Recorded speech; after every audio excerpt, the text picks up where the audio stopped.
ગુજરાતની ભાજપ સરકાર હર રાજ્યનું બજેટ જાહેર કરવા જઈ રહી છે, ત્યારે આ મુદ્દા પર આમ આદમી પાર્ટીના ધારાસભ્ય શ્રી ચૈતર વસાવાની પ્રતિક્રિયા.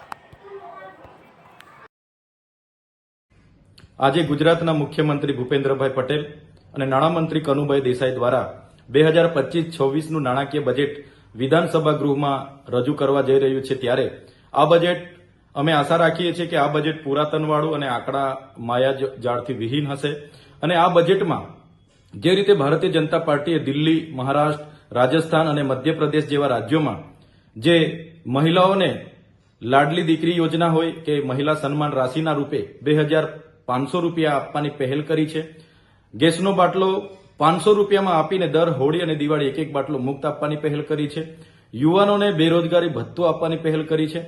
સાથે સાથે આ તમામ રાજ્યોમાં વીજળી ફ્રી, શિક્ષા ફ્રી, સાથે સાથે પાણી ફ્રી જેવી એમણે પહેલો કરી છે. એવી જ પહેલ આ બજેટ દ્વારા ગુજરાતના લોકોને પણ લાભવંતી કરે એવી અમે આશા રાખીએ છીએ.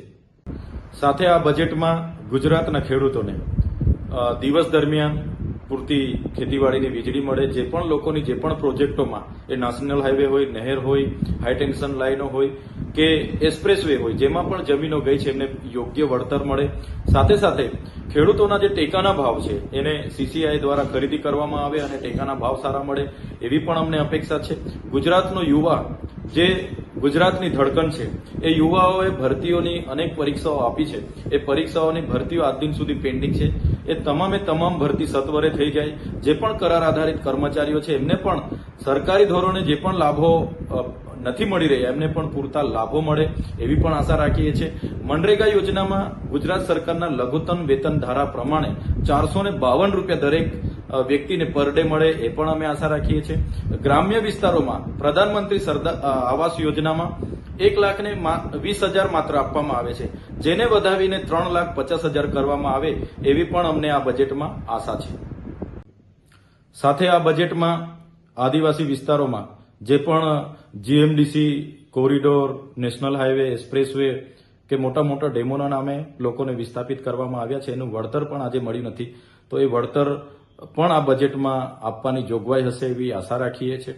આદિવાસી વિસ્તારોમાં નર્મદા, ઉકાઈ, કરજણ, પાનમ, કડાણા જેવા ડેમોનું પાણી આપવા માટેની ઉદ્વહન સિંચાઈ યોજના પાઇપલાઇનો દ્વારા કે નહેરો દ્વારા આપવાની જોગવાઈ હશે એવી પણ આશા રાખીએ છીએ.